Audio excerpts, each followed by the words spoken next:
Welcome to the Prop Line. Andy, Corbin, and Jim going to break down the props for NFL Week 10. We got a lot of pretty good games, but don't know if there's a ton of props out there. We're going to break them down for you. So while we get started, please hit the like button. It really helps us out. And as always, leave us a comment in the comment section if you agree or disagree with anything you heard on the video. Tell us your favorite prop. Give us a same game parlay. Something. All right, let's get us started here, guys. We're going my Indianapolis Colts against the Atlanta Falcons. This is over in Germany. I have this queued up on the rush yards because is Jonathan Taylor going to be the most popular square play on the board this week? Like Atlanta great against the pass, not that great against the run. It's Jonathan Taylor. For that reason, I'm not playing it. I feel like everyone's going to have something with Jonathan Taylor, and it's just not going to work out. So, Corbin, I'm coming to you first. Is there anything that you like in this game? Yeah, there's a few sprinkles, nothing that I trust wholeheartedly. So we know the Colts have a decent rush defense, not so good against the pass. So that's going to lead me to go to the Penix over 226.5 passing. Over in three of his last four, only just under last game. And then if I expect him to have a good passing game, there's a couple of options of who he's going to be throwing the ball to. One is Drake London over 71.5, who is the clear number one target. And I don't see that many options outside that. Over 71.5. I feel like, again, this graph shows it. I feel like you could either take him for 100 yards or like not at all, really. So I'd love to know I don't know if you can do that on here, what the ladder up is, or alternate lines. I don't know if you can. The second one I was looking at is Bijan Robinson over 42.5 receiving. Again, if they're passing, they're going to have to get Bijan involved. Four of his last five, he's gone over 42.5. I quite like that. And then Warren 4+ receptions at minus 200. I don't want the over 4.5. I only want the 4+. The Falcons have a good pass defense. My worry is the Colts could be up here. 8 of 9, he's had at least 4+. I don't mind parlaying minus 200 or something to get that. He had a quiet-ish week last week, so I think this could be a bounce back opportunity. They like to get him involved, particularly in the red zone, all of that kind of stuff. 4+ receptions, minus 200. Your Drake London is up to plus 267 to get 100 yards. Again, I So, feel like that's the better way. I feel like he either goes big or not at all. So okay. Jim, anything you like in this one? Well, we have to see how the Colts are going to employ Sauce Gardner. Are they going to send him just with the number one? They're just going to put him on London and say follow him all over the field, or is he going to play a side? Either way, he'll be matched up with Drake, 50% of the time out there. And what we've seen over the past years with the Jets, with a horrible defense, is still that people just don't throw at Sauce Gardner very much. They take big play shots, but it's not that consistent peppering of targets. So he can get beat deep. He can get flagged. Now, the beauty of it is a flag helps you 0% in any stat quarter category possible to cash a bet. So I would be looking at the secondary options. Kyle Pitts. Who is the true number 2 wide receiver on this Atlanta team? That's my big question. It might be Bijan. I don't believe there's another true wide receiver number 2. I would say it's Kyle Pitts and Bijan. Darnell Mooney, I don't think he's going to be a true number 2. We're not going to see big targets from him. And the other thing I'll go back to, and I'll go back to it again at a better number, is Tyler Warren at plus 155. I watched all of that game last week, and there were 4 design plays in the red zone to Tyler Warren. One was wide open, and the defensive lineman got his hand on the ball and tipped it. It was an easy touchdown. It just proved my point that there are designed plays in the red zone to target Tyler Warren getting in the end zone. And we are a tip ball away from cashing this last week because he was wide open. So you keep giving me a better number, I'll play it. It's plus 155 right now. Again, in Germany on a big stage. I'm not saying the game's rigged, but they're going to love to get their big players involved on this international stage. I am wondering if Alec Pierce is just kind of matchup proof at this point. You got Michael Pittman that's banged up. By the way, if you have Michael Pittman in fantasy, be careful. Like, it sucks, but you're going to have to get up early and see if he's going to be active in this one. He's like a true questionable game time decision. But, yeah, look at Alec Pierce, man. He just keeps getting it done. He knows how to get wide open. Without Pittman, there are going to be targets here. I know Atlanta's really good against the pass, but I don't know. I think Pittman in there might actually help Alec Pierce. So he's just been fantastic. Just Daniel Jones and him just really, really have a good eye. Yeah, Darnell Mooney's been he's been hurt all season pretty much. Like, I actually wouldn't mind Darnell Mooney under. You could go under his receiving yards. You could go under his receptions. I mean, one. Again, it's 1-1, and now his line's 2.5. There's, I think you could find a 3.5 out there, but it just hasn't worked. 3.5. That's way more appealing. Yeah, for sure. Yeah. 4 is going to be a real tough number to Yeah. get to for him. Yeah. All right, we move on to the Ravens and the Vikings. Jim, coming to you. Well, we spoke about it, the return of Lamar Jackson, and bink, oh yeah, they're a good team again. I don't know another team with one player just everything hinges on. I'm sure there's other ones that we haven't seen him hurt. So I think you just go back to Lamar Jackson's passing touchdowns. Again, they're such a run-heavy team, but the guy just throws over 2 touchdowns. Over 2 touchdowns, landing on 2. Really got Isaiah Likely involved. First time all season that we had both of these tight ends healthy with a healthy Lamar. And Likely had a really good game, a productive game. So I'm interested to see what the usage is going forward. I mean, the stats right there tell a story. We had a hurt player coming back, not 100% healthy. All of a sudden, he explodes for 60 yards. And we've kind of seen this at the tight end position this year. It's very quiet, very quiet. These guys have a big game, and then all of a sudden you can start to depend on them throughout the week. We're going to get to a couple other ones. I already know when we get to the games that you guys are going to bring up. That have just been rolling. So I'll stick with Lamar passing touchdowns, and I'm going to look and see what these lines do and where they move. The thing with the backup tight end market is, and I don't even know if you call him a backup, it's almost a split time with Mark Andrews, who's kind of slowing down, is you can get some real heavy line movement on the other guy the day of, and his line goes way down. So I'll look the day of at these lines and see where they go, if they're going to be going up or down. Corbin? Addison over 45.5 is where I'm looking. Ravens, we know, are the 9th worst versus the pass, 13th versus the run. So they're not great anywhere, but I feel like they can definitely attack them more in the passing game. Over in 3 or 5. I quite like this. I like that Jefferson takes the wide receiver 1 coverage and Addison's the wide receiver 2. Over in 3 or 5 is where I would look in this game. I worry about Addison moving forward. I mean, J.J. McCarthy only completed 14 passes last That's week. That's why it's a lean and not a play. It's kind of hard to trust. Yeah. It's more the Ravens defense on that one than the quarterback throwing to them. I wonder if this Ravens defense is back. Wednesday and Thursday they had nobody on the injury report. That's crazy. Their defense didn't look that great still against the Dolphins. Yeah, just rusty, just scraping off the rust a little bit. The Dolphins were piecing them up. If they didn't fumble the ball, they could have made that game a lot closer than needed, particularly in that first half. I think they drove it twice into the red zone and fucked it up with missed field kicks and all sorts. So, yeah. Very, very Dolphins-y of them. Just very Dolphins-y. Jim, I love the Lamar. I mean, I have to go back to this chart. I mean, just go back and look at the last 20 games. He just does it every single time. It doesn't matter. It does not get talked about enough, and I love it. Nobody talk about it. Shh. Just keep playing it. Shh. Yeah. Even though J.J. McCarthy only threw the ball 25 times, he's good for an interception, man. He's just really good for one. And I'm getting plus money. Thank you. Absolutely, J.J. McCarthy in this one. I love this even more because, Lamar's record against the NFC is just impeccable. They're just not used to him. You've never seen anything like him.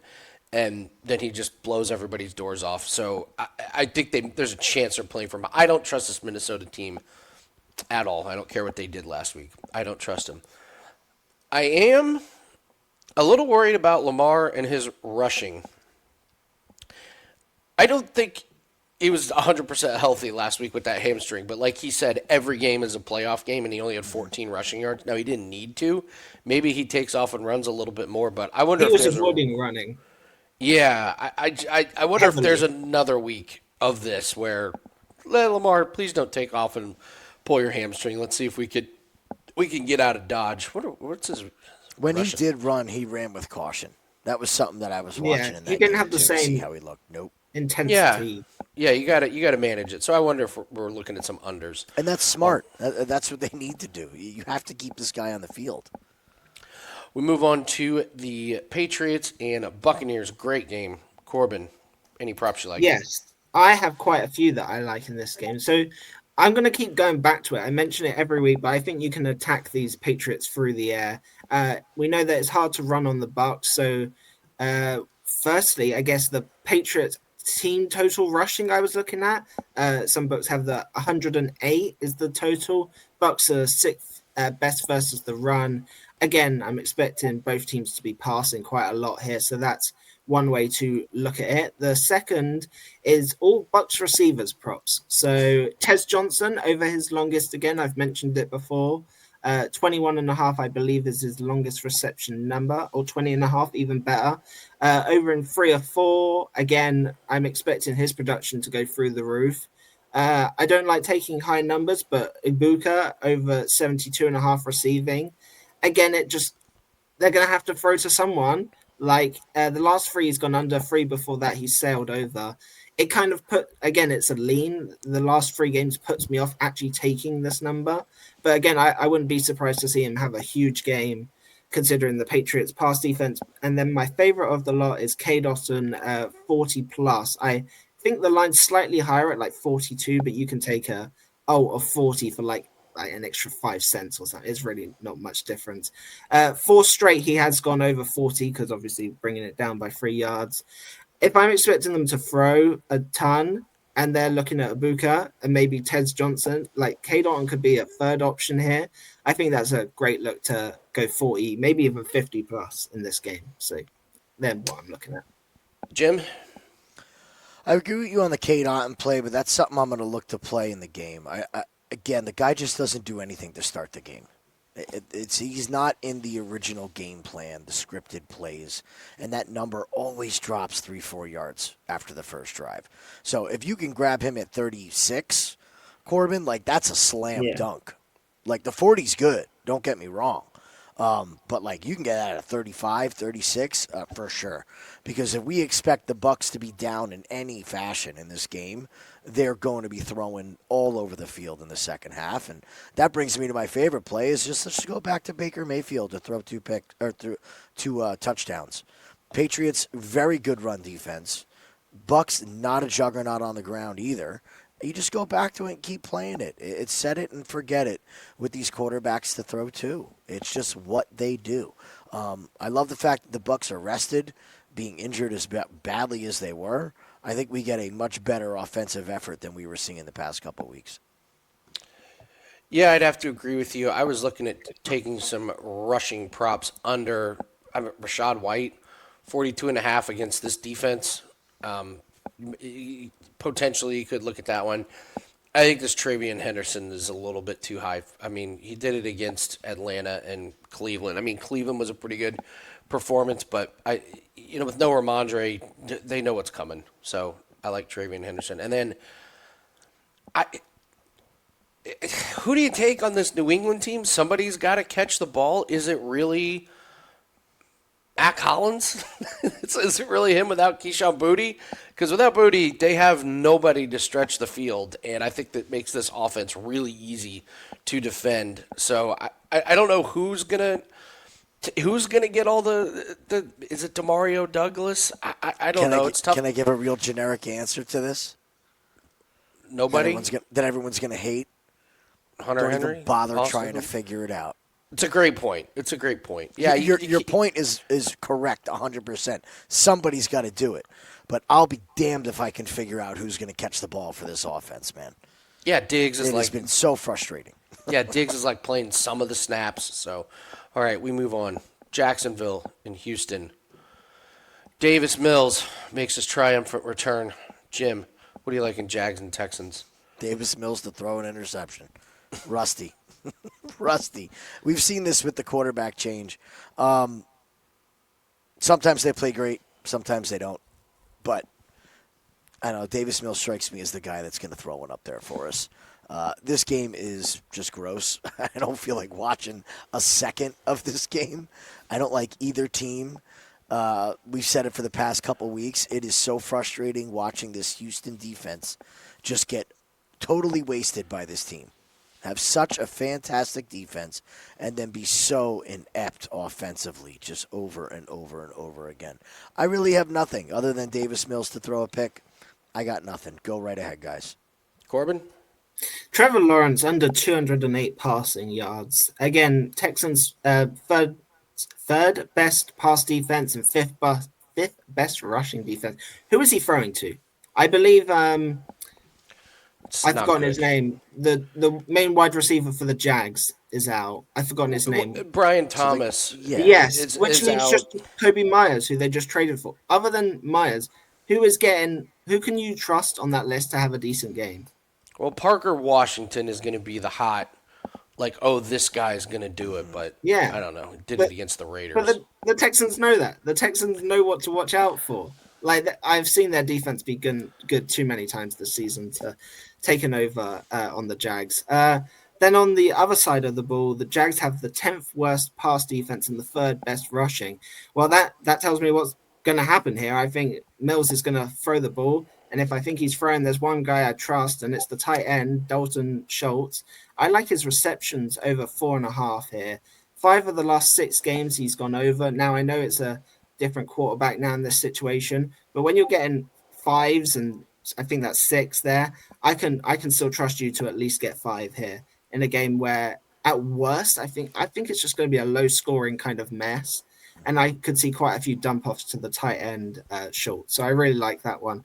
Also looking at the Texans team total rushing as well, under 90, 77, 157, and 56 the last few weeks.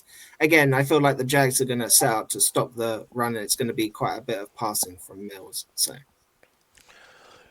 we could same game parlay this, Jim. I like Trevor Lawrence to throw an interception. I mean, that's what this guy does against Houston.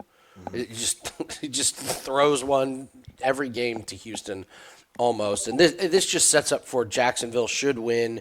It's Davis Mills, and all of a sudden it's tied with like 3 minutes left. And Jacksonville somehow set effect. Yeah, something like that. Corbin, I was looking at rushing props because I'm trying to figure this out as well, and it's just like, really, Nick Chubb? We're doing the Nick Chubb thing, but I'm looking at his rush attempts. 10.5. If it's Davis Mills, do you really want the ball in the hands of Davis Mills with your playoff hopes on the line? But then it's like, do we want Nick Chubb? Do you want it in the hands of Nick Chubb? I don't know. No? No, but I just don't. Davis Mills could throw the ball to the wrong team multiple times. I don't think Chubb is going to. Chubb can get 3 and out and punt it back to the other team if you'd rather. Either way, it's going to end up back with the Jags. We're just not betting much on this game. It's just not going to be. Speaking of a game that we're not going to be betting too much on, the Browns play at Jim's New York Jets here. So, Jim, our resident Jet expert, what do you like or not like? I think there are some plays that we could get on in this game, actually.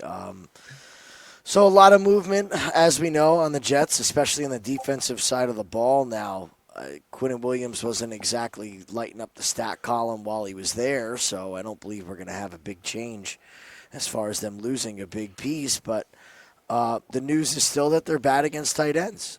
So if we look at the Browns, is it official that Harold Fan is the preferred target over Njoku here?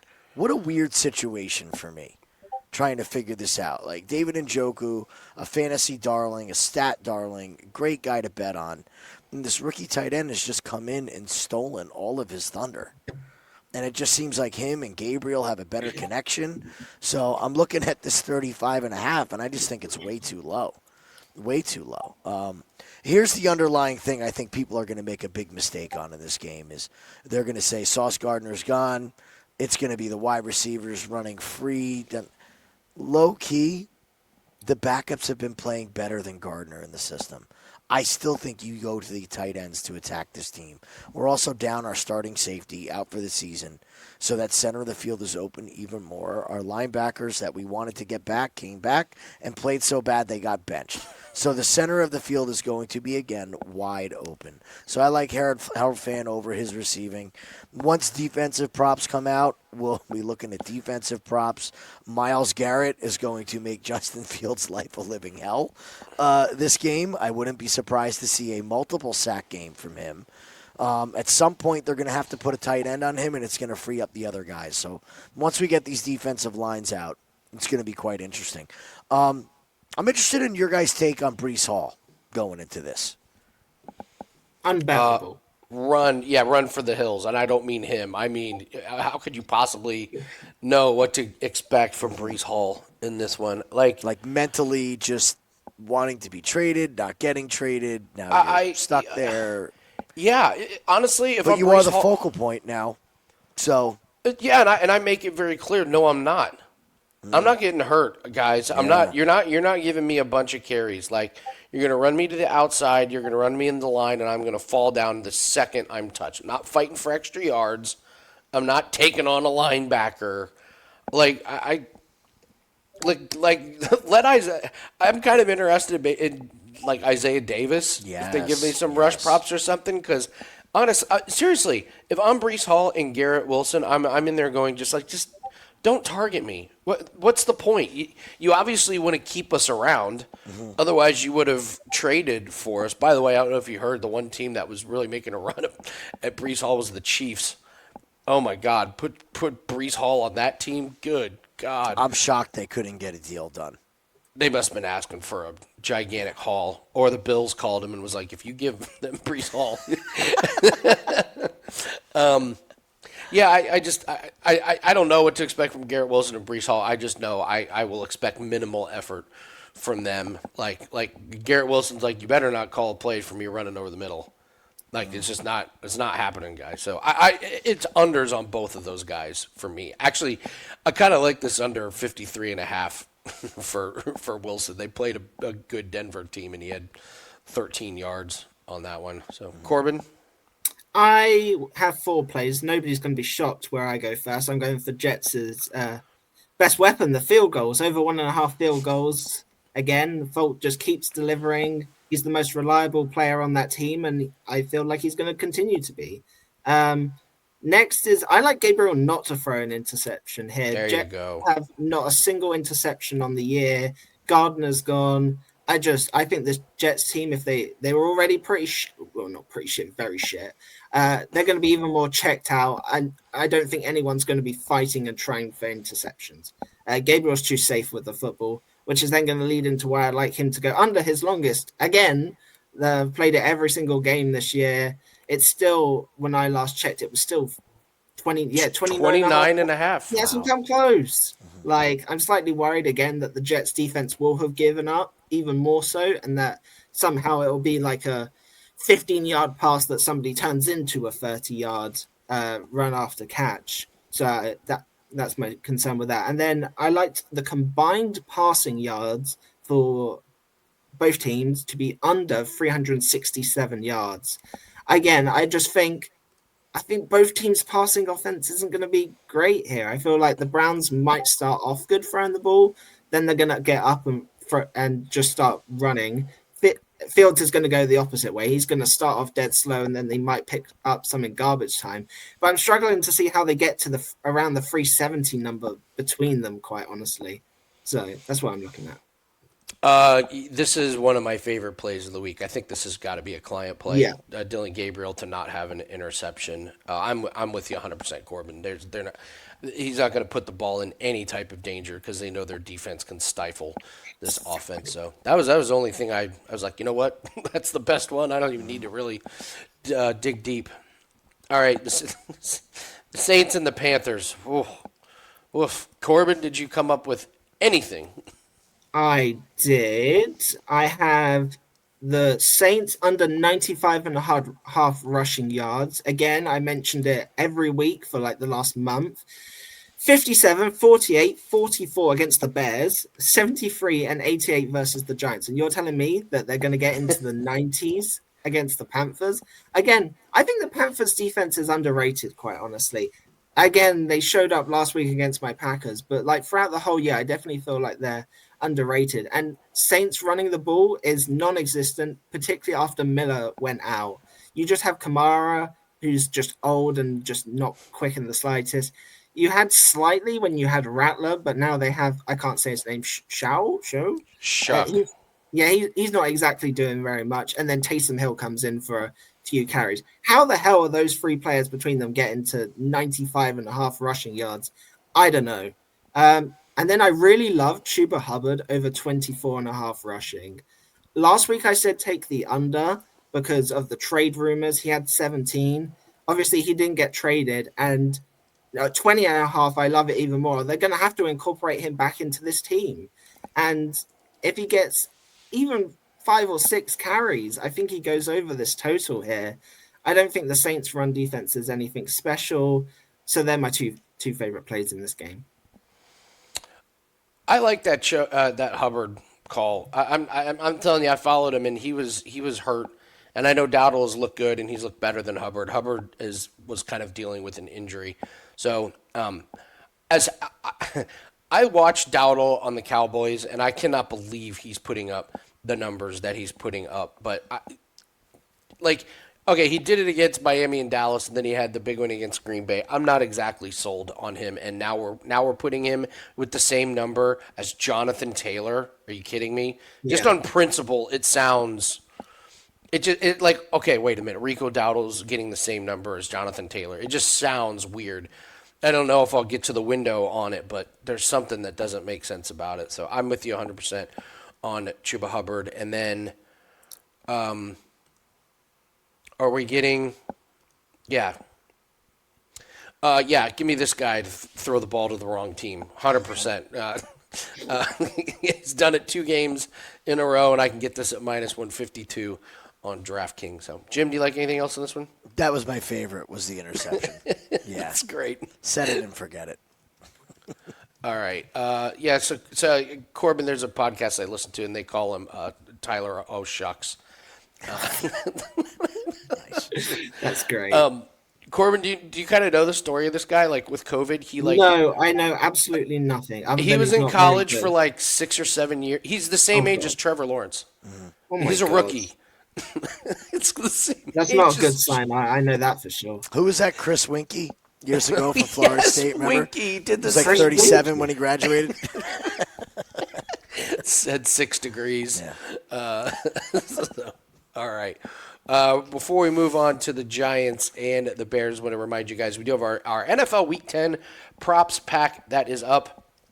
5 and 6 last week. Slightly losing week, but honestly, the big thing with the NFL is just don't get creamed. Just don't bury people, and we have not had that really bad week. We're hitting over 55% of our props, which is perfectly good.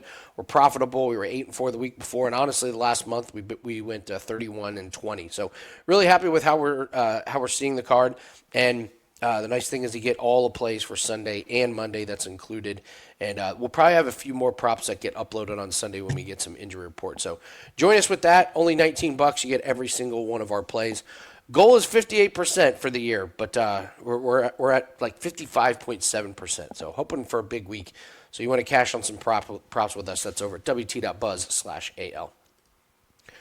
All right, let's go to the Giants and the Bears. Corbin, I'll come to you first. What do you like in this one? Yeah, again, I've mentioned it in quite a few games, but I like the Bears to have a good run here. I couldn't pick one, so again, I went with the team total, which is 139 rushing yards. That gets me Swift. That gets me. I can't. Monagai. Moore, Williams. I get all 4 just to get to 140 yards instead of picking one. I quite like that. Bears 10th worst versus the run and 13th versus the pass. Do we really go back to Jackson Dart rushing here? Came back with 56 last week. The total's only in the 37, 38 range. they're going to probably be down or close in this game. I feel like this could be another week that he just runs, not because he should, because he shouldn't at this point, but he's so determined to win. And with their lack of options around them, I feel like his sure willingness is going to get there. Jim, you like anything in this one? Devin Singletary. I never thought I would say that, but those words just came out of my mouth. God, why do they hate Tyrone Tracy? They just hate him. They hate him. They hate him. 8 carries for Devin, 5 for Tracy. It's just like, where did Devin Singletary come from again? Look, this Bears defense still stinks, even though they're playing the Giants, and they're going to continue to stink. This is also being in the local scene. Giants lose this game. Brian Daboll might as well just fly home and not back to New York. This will be the end of him. Do you hear the story that just came out? You guys might not have heard it. No. Local news. He was as fired as you could be after that Denver game. Like as fired as he could be. They were done with him. They were going to fire him off the plane when it landed, when he got back home. And somebody in the organization said, well, let's just wait, but there's no point in fire. The guy's a dead man walking at this point. You saw the look on Jackson Dart's face at the end of that last game. Just the fear is that he's starting to ruin the quarterback. I wonder if these players are really going to play for this guy at this point. Because if we know the writing is on the wall, so do they. And we're starting to see a lot of players that are frustrated. Abdul Carter's been frustrated. A lot of frustration. I have a feeling it's just going to be Devin Singletary. Corbin, I agree. You just play Dart over his rushing at this point. We've been saying it should come down, but there's no one else that can do anything on this team. It is Jackson Dart and everybody else. But that Singletary number at under 35, I think you play that. To me, he's going to be the head back. If they do get some run game going, it's going to be him, not Tyrone Tracy. Kyle Monangai to the moon here for me. Like, what, the Bears are going to get away from him for an injured DeAndre Swift? No way. I mean, you could get 48.5 right now on FanDuel, and other books are already adjusting. DraftKings is at 56.5. DeAndre Swift he did practice, but he's questionable. And to me, this is very, very similar to the Rico Dowdle situation where you have the starter who's a bit banged up, the other guy's healthy and looks amazing. I mean, I know he did it against the Bengals, but man, did he look good. Eye test was there, and the Giants are just as bad as the Bengals against the run. I think you're getting a discount just because DeAndre Swift is questionable. I mean, if he doesn't play, you lock this bet in now, and if DeAndre Swift doesn't play, oh my God, you got a gift. And also, if he does play and the Giants are checked out, the Bears get ahead, they're not putting DeAndre Swift out there when he's hurt. It's Kyle Monangai again. So, other than that, I don't know what to do with this Giants team, so I'm not even gonna bother. So, all right, we move on to the Bills and the Dolphins here.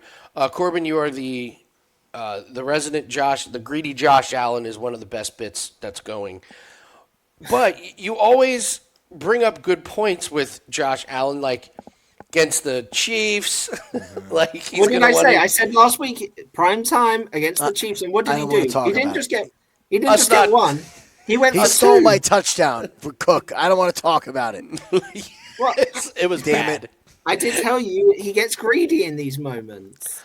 And then you look who he's playing now, and I don't think he scores a touchdown here. Yeah. That's what I was going to say. Does he need to be greedy this week? It's not the moment. It's the limelight. It's just a normal slate of games. He's not on TV. He doesn't have all the eyes on him. It's too easy for Josh Allen. He needs it to have a little spice for it to mean something. So yeah, I really like that. But I also don't think that Josh Allen will throw an interception, mainly because Miami just don't get interceptions. I will keep playing any quarterback against the Dolphins, whoever it is, not to throw one. They're still only at 1 on the whole year. They're not going to get any more anytime soon, I don't think. I don't care that it's juicy. Put it with something, just anything. So I like that. And then I have 2 smaller ones. 8 over 27.5 receiving. 5 of the last 8, they're going to be down as soon as Tua starts hurling the ball. it ends up in 8-Chain's hands. My one issue with 8-Chain is if he's checked out towards the end of the last game, he looked as uninterested as you probably could at any point. Now, is that partly due to the score of the whole year? Because it could end up in a very similar situation here against the Bills. And then I like James Cook over his rushing of 85.5. Dolphins are the third worst versus the run. 6 of the last 7, including the last 3. My one worry is the last 2 games have been monster games in that they might choose to give him some rest and ease him back. But it's also Buffalo, and I remember from last year that they don't have any kind of brain cells when it comes to game planning. So they will run James Cook into the ground on the ground. Corbin, you're right about James Cook. He did pop up on the injury report Wednesday or Thursday, but then it turned out, he's fine. He'll play. I would be interested in possibly some Ray Davis props if they come out. We'll see if they come out on Sunday, but they could be up so much in this one that they just rest James Cook in the fourth. Didn't Ray Davis steal a touchdown as well from us, Jim? Ty Johnson, Ray Davis. Was it Ty Johnson? I think it was Ty Johnson. Ty Johnson. So, yeah, Ray Davis possibly, but who am I kidding? I'm not gonna bet that one. Jim, would you like to do Tua to throw an interception? Of course I would. I would continue to play that Go until the for end of it. the season. Go for Just it. continue to real in-depth breakdown opportunity here. Bet on the concussed quarterback to throw a pick. Real simple. This guy Do you have any just concern looks he like gets a benched? shell. What's that? Do you have any concern he gets benched again? Well, I Who say are you again. going to bench him for? Anyone. Well, hopefully he gets benched because he threw another Well, interception. yeah, there you go. I asked Andy about this with Geno Smith. We were talking. I was like, I don't know if I want to play Geno to throw a pick. He might get benched. And they were like, wait a minute. Pete Carroll's not benching Geno Smith. Not for Kenny Pickett. So, Mike McDaniel's a dead coach walking. The GM's fired. Wouldn't you think that he's going to go down with the ship with Tua? Who are they rushing to get in there? Zach Wilson?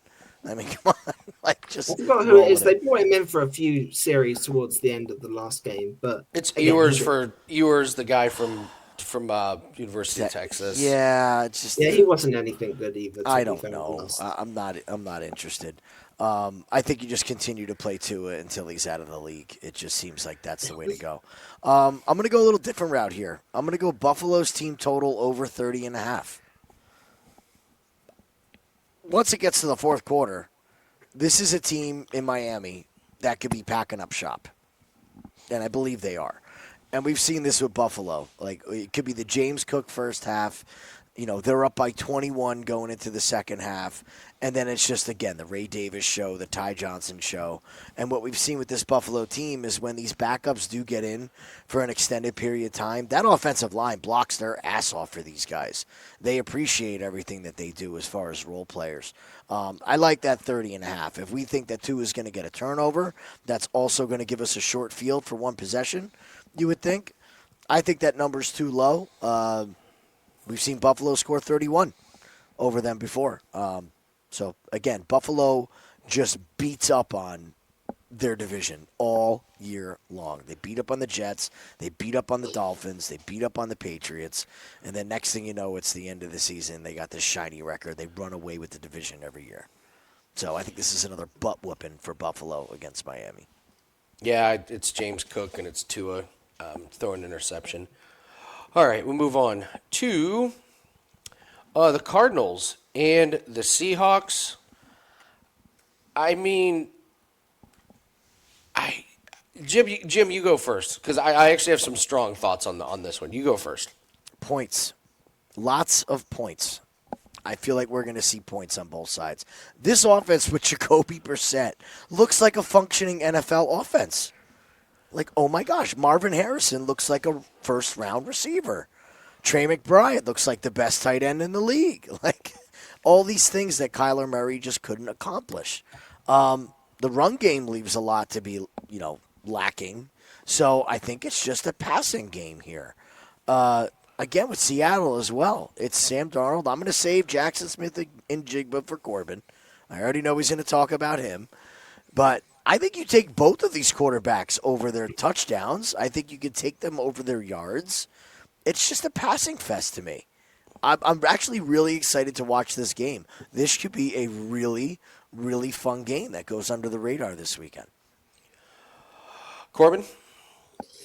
Well, he half mentioned it. Jackson Smith and Jigba just keep going. I have slight concerns this week in the Shaheed trade, most likely.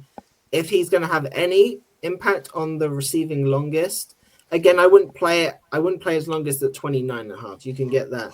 I've seen 26s and 25s today. Or you just take his normal receiving. I feel like he's still going to be the number one weapon. He's still going to get enough work to go over 100 yards again.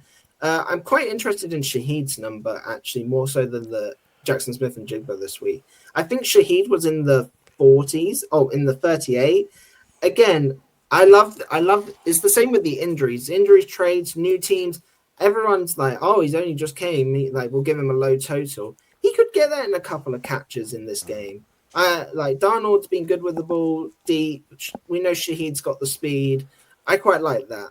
They're the two that I was half looking at. I'm all in on Marvin Harrison now.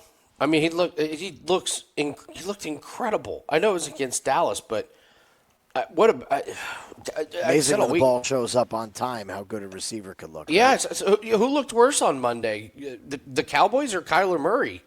It was a bad night for the team and the player. So, yeah, like you saw Marvin Harrison's peak. You saw what he can be, and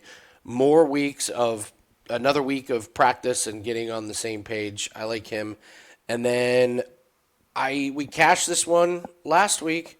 Jacoby Brissett, now I'm getting plus money. I mean, there's a plus 134 out there over 1.5 passing touchdowns. The guy just does it every single week. And this is a middle-of-the-road passing defense here as far as passing touchdowns. They're 12th against passing touchdowns. But if Jim, if you're correct, he's going to get two touchdowns here, and you're getting a really nice plus money price on it. So it's Brissett for me on that one. That being said as well, if he's going to throw two, who's he going to throw him to? Not a lot of options. You're getting plus money. It's on Trey always McBride McBride and Marvin Harrison, right? It's always McBride with Jacoby Brissett. That's another one. Kyler, you couldn't figure out how to throw to McBride in the end zone. Jacoby's like, this is great. We have this big tight end who can Didn't he catch have no touchdowns his rookie season, or was it one? I forget. It was terrible. But you get both of those guys at plus money. I mean, if you split a play on both of them, who else is going to catch the ball for this team? It's going to be those two guys. True. All right, move on to the Rams and the 49ers. Corbin, coming to you first. Hold on. Hold on. To we all know the where receiving yards, Christian McCaffrey. Yeah. I got to be honest, I'm just stunned every week we're getting these numbers. I can't believe they haven't just said, we're not losing more money on McCaffrey overs. Mm-hmm. 8 of 9 games that he gets there. He had 82 versus this team earlier in the season. The one game he didn't go over was against the Texans defense, who we were just raving about. And it's still only 50. It makes no sense. They're going to be behind or close game at worst. Like, everything sets up. Like, I love this play as per usual. This will probably be my biggest play of the weekend. Other than that, it's Puka receptions again. 10 receptions versus the 49ers earlier in the season. I'm just not sure who on the 49ers defense stops Puka, the way he moves, the way where he lines up. I don't think they have the defensive personnel to limit him. Last 2 games he hasn't got there, only 2 and 7, but coming back from an injury. I think last week getting 7's a really good sign, and I think he's just going to build into this game. He's another one I think you could ladder to have 8, 9, 10 receptions, quite honestly, in this game. They're my 2 plays. Jim? Where's my boy, Mr. Kyle Juszczyk? Do we have a lineup here on Props.cash yet or no? Don't yet. All right, so we're going to wait and see for that. That's been good. Of course, the week that we played it, it goes under. But now it's just right back to the same old thing. 2, 3 designed plays for Kyle Juszczyk. It's almost like Shanahan sat down with Mac Jones and was like, look, when we call these plays, you throw the ball to him. It's designed for him. Stop looking for Kendrick Bourne when we designed a fullback screen, please. So he's going to get those targets. And they set it really low. I think last week was 7.5. He gets 1 reception for 10. Ended up with 2, I believe. So I'll go back to that. And we'll go back to Kyron Williams again. That's it. Just keep going to Kyron Williams for a touchdown. That's my guy. For a touchdown. That's my guy. That's it. Just keep playing it. You make sure that he gets in. I do believe that the Rams win this game. I think that San Francisco could be in a little bit of trouble. This Rams defense and pass rush, as banged up as Mac Jones has been, he is going to get hit in this game. Do we know Mac Jones is starting? He's listed as the starter right now. Yeah, Purdy's because I know Purdy's hovering around again. They've been doing this to us for weeks. That's true. So you get 2 quarterbacks that are banged up. Which one are you trotting out there? It's a the matter headline of is, time. The headline is Brock Purdy won't start even if active. So Okay. it's Mac Jones getting the start. It's a weird situation. Even better for McCaffrey. But the offense has looked more like the San Francisco offense the more that Mac Jones has played. It's that system with McCaffrey. It's a system offense, and he's certainly fitting into that system. All right, we're moving on to the Lions and the Commanders. Commanders, year from hell. Is it fair to just start asking the question, is Jaden Daniels, is this just going to be another sad story of he's just too small and is just always going to be hurt and never live up to potential? Are we there yet? Are we there yet? And if not, what else has to happen? We're not there yet, Corbin? Drafted. I'm there. No, he had a great rookie year. He's had some really unlucky injuries this year. I need at least another year of him being bad or injured. Another catastrophic injury. Yeah, I get it. Corbin needs one more major injury. Corbin, which limb would you like to bend in the wrong direction next? Are we just throwing out that he had a great rookie year? But that's a lot of guys. Yeah, I am throwing it out. I thought he was too small coming out of college. I think he's a fantastic athlete, but the guy is way too small to be taking the hits that he. We have not seen. Who's the last running quarterback that you have seen be able to fully make the adjustment to the NFL game and slide and not take hits and run out of bounds and do things correctly? I don't know. I don't. Lamar. Lamar's made the adjustment. Lamar's figured out, but there's a list of them that just have. I worry for him. Go to the same team. RG3. We just go down. These guys are too big and too fast, man. You can't take those hits. All right, Corbin. Let's do props for Commanders and Lions. Who you like? Amon-Ra St. Brown. Again, I slightly worry because he's away from home, but again, he's just flying at the minute. Who knows if I pick receptions or yards or parlay 2 alts together. Whatever I do, I feel like it's going to work here. The Commanders' defense is awful on both sides of the ball. I'm probably going to play a bit on Lions money line with something. I think the Lions have a field day here. I'm just more interested to see how the Gibbs-Montgomery backfield works out after I liked Gibbs a lot last week and he didn't deliver. So I more want to watch this game as opposed to have anything other than St. Brown. So, Jim? So 2 games in a row, no touchdown for St. Brown. And you couldn't get him in the end zone on Amon-Ra St. Brown bobblehead night. Come on, Detroit. That's a Dan Campbell thing if I've ever heard one, right? No, we got to get the other guys in the end zone. Sam Laporta. So it's going to be back to St. Brown. I think, again, you just play him. And just keep going with it. The guy is a machine. He's so good. He's just so good. You watch him, and he runs angry. I expect this to be a drubbing by Detroit. This Washington team, at this point, what are they playing for? They're just the walking wounded. The one guy you can still rely on for Washington, I can't believe we're still saying this, is Zach Ertz. He's the weapon. You just continue to play Zach Ertz overs. I don't even hate the 4.5 receptions at this point because who's left? I'd love it if it was 3.5, but they're not going to give us that. What's his yards total at right now? It's only 35.5, 34.5. I think you play that over. You play that over. Also, if they're going to get down there to score, we'll see if Mariota can pull it off. It's going to be Hurts in the end zone. I mean, what weapons are on this offense? It is a ghost town. An absolute ghost town.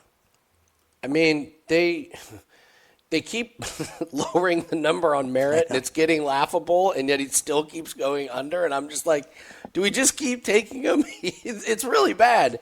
I mean, this guy was like, he had this huge game against Chargers, and it was like, oh man, Merritt, it's his team, it's his backfield, and then he like 61 against Chicago, and you're like, uh-oh. Then it was this 33 yards against Dallas where you're like, oh no, we've been had. So, that's what's so crazy about it is like he had 12 attempts last week. He's going over his rush attempts and under his yards. That's a bad combo. That is a really bad combo. So, I don't know. 38.5 is really, really, really low, but I'll probably stay off of it. But, yeah, the Jahmyr Gibbs and David Montgomery make this really, really hard to try and figure it out. So, I'm going to also look at, I just think on principle this number is too low. 205.5 for Mariota on a game that I think gets out of control. We've seen garbage time work really well for some of these numbers. So, he's not going to get there.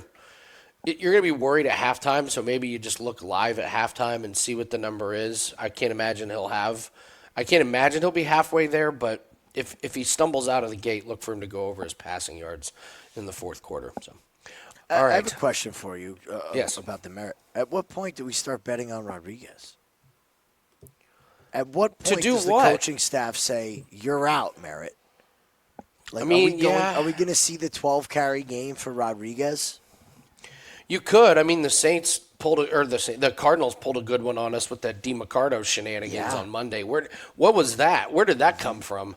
So it's just you just think you just got to stay away from these guys. Exactly. They'll rotate in and out, and Chris Rodriguez will rip along, and it'll be like hot hand. It's just bad for bad. Yeah, Like, you just don't need to concern yourself. I'm glad. Thank you for using the word "bad" for that one, Corbin. We'll go to the Steelers and the Chargers. Great game for props. Absolutely great games for props. Before we get into this one, please hit the like button, guys. It really helps the algorithm out. Again, leave us a comment. Tell us what your favorite prop is for this week, and don't forget to partner up with us. Let's get that Week 10 props pack. Let's have a big Sunday and Monday for props. All of our props will be loaded, hopefully by Sunday morning, and we'll get another winning week here. Corbin, I'll start with you. There's a lot. Yeah, I'm terrified how much I like in this game. Terrified. There's one that stands out more than anything, and it's Gadsden's receiving for me. Slightly worried because they shut down Warren last week, but I feel like that was more individual basis than something's changing kind of thing. I'm just going to keep fading these tight ends against the Steelers. He's had 5, 7 receptions. If he has those kind of numbers, I think he easily goes over 52.5. I feel like this is one that we've jumped on the last 4 games, and until this gets in the 60s, I'm just going to keep playing it. Steelers are 4th worst against the pass. They're okay versus the run. The way that the Steelers play with Rodgers almost like checking it down and playing short, the Steelers don't really pull ahead and run away with any kind of game particularly. So I feel like Gadsden's going to get quite a healthy workload. And then we have to go back to the tight end debate on the Steelers. Jonnu Smith under 3.5 receptions. We've said this now for like 3 weeks straight. And every week he either has 3 or less, again and again and again. Some places have even put it to 2.5. But if you look at the 3.5, he hasn't done it in 1, 2, 3, 4, 5 weeks now. Yeah. And then you pair that up with Fryermuth, who is now going over 2.5 receptions as well. And then you even look, Washington's getting more work. So that's the way I would look. I would play Jonnu Smith under 3.5 receptions and probably Fryermuth from Washington over. And I feel like you could go at least 2-1 every single week for like the next few weeks again. I mean, it cracks me up. Like, he's got DK Metcalf on there, and who's catching passes every week? Pat Fryermuth, Jonnu Smith, and Darnell Washington. Like, tells you everything you need to know about the creativity of the Steelers offense. Give me a break with these guys. I mean, don't forget, they won by like 1 score last week against the Colts, and they had 6 turnovers. That needs to be a 30-point game there, guys. That's what I'm saying. They never really fly away with any game. No. Jim, what do you like in this one? I'll go back to Justin Herbert over the rushing. just Justin Herbert rushing. lined again really low, and we said it again. I said it, the longest rush. This guy, when he runs, he gets these runs of 20, 21 yards. What is his longest rush actually this year? Wow, This 11 and a like half. 10. I Wow, would 11. love that over 11 and a half. Look, the Steelers' defense is old, but they do bring pressure. And if this was Steelers at home, I would not want to play this. But the fact that we're going to be on turf in L.A., we've seen Herbert really take off and fly on this surface. So I'll go over on the rushing for him. I'll also go passing touchdowns. We're getting 2 passing touchdowns for Justin Herbert. That Steelers defense does tighten up down at the goal line. If we like Gadsden to have a great game and we know these receivers can play, I think this is a show-out night for Herbert. I really do. His name in the MVP discussion is going to start getting talked about shortly here if he continues this run. I think he could get up there. I could see a 3-touchdown and a rushing game. I think L.A. just rolls over this Pittsburgh team flying across the country. You know, Really? again, like, yeah, old team, traveling, primetime spot. Rodgers' attitude, Rodgers' game, they're dictated by Rodgers. I don't believe that Rodgers has a good game against this Chargers defense. And you could see the toll that just takes on the rest of the team when they always cut to Aaron, right? And he's got the hat down on the bench, and he's just sitting there, and he's pissed. And the rest of the team just gets dejected. I really like L.A. in this spot. I think they beat the tar out of the Steelers at home. I think there's one rushing prop that I forgot to mention, and it's the Jarrett Patterson over 15.5. He's quietly getting way more work at the minute. He had 9 and 11 rush attempts the last few weeks for 30 and 44 yards. Again, if he's having this kind of production, how does he not get over 15.5, even if he has half the amount of work? So I really like that one. And field goals for both teams. I was getting ready to come over the top with Jared Patterson, and Corbin swoops in. Sticks right in. What are we doing with Kimani Vidal here? This guy, I mean, talk about an alt machine. Under 30 or over 110. Well, he flip-flops, so this should be his week, right? No, I'm going Up under. and You down. can't have 30 yards against the Titans and expect to get a big workload. So I think it's kind of over for the Kimani Vidal experiment.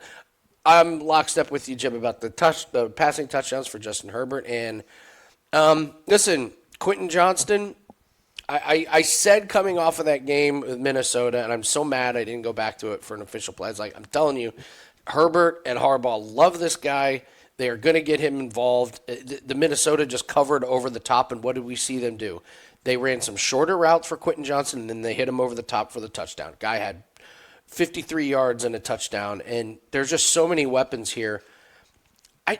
Someone's going to be the odd man out, like not McConkey and Quentin Johnson and Gadsden and Keenan Allen. One of these guys is going to be out.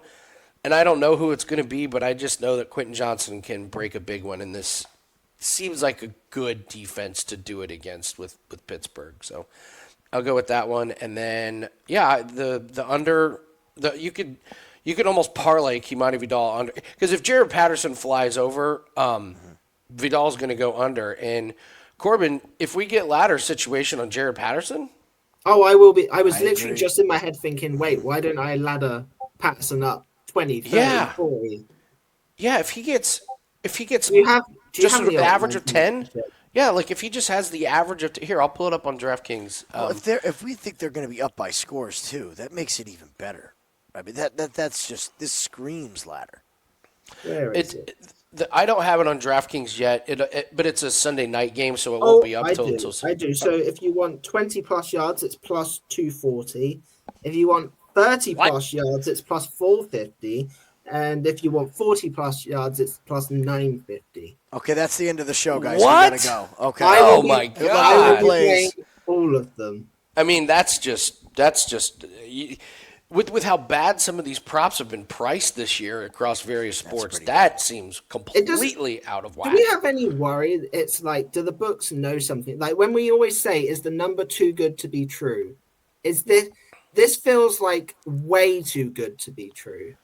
I mean, like- they're just. assuming they're playing just how bad the pass, is. But I mean, Herbert can't throw the ball 70 times. I mean, they're going to have to run it, and I It's mean, going to this be is a draw play on 3rd and 20. It's the If he rush gets attempts 9 that really right there, sell he's for me. good. It's the fact Yeah. he's getting 11 and 9 rush attempts. And again, as I said before, he gets even half of that, and I think he goes over 15. So, yeah, absolutely. All right, well, we really, really like that one, and yeah, the ladders is, boy, that's one long run. It's crazy. So, yeah. Here's all hoping. right. Yeah, it's open. All right, that's going to do it for us, guys. Thank you so much for watching. Had a little bit of a long show, but we got some good props out there. Thank you very much for watching. Again, like and subscribe. Leave a comment below. Good luck on your bets. Get that Week 10 props pack. Let's cash together. Good luck this weekend. Take care. Good luck.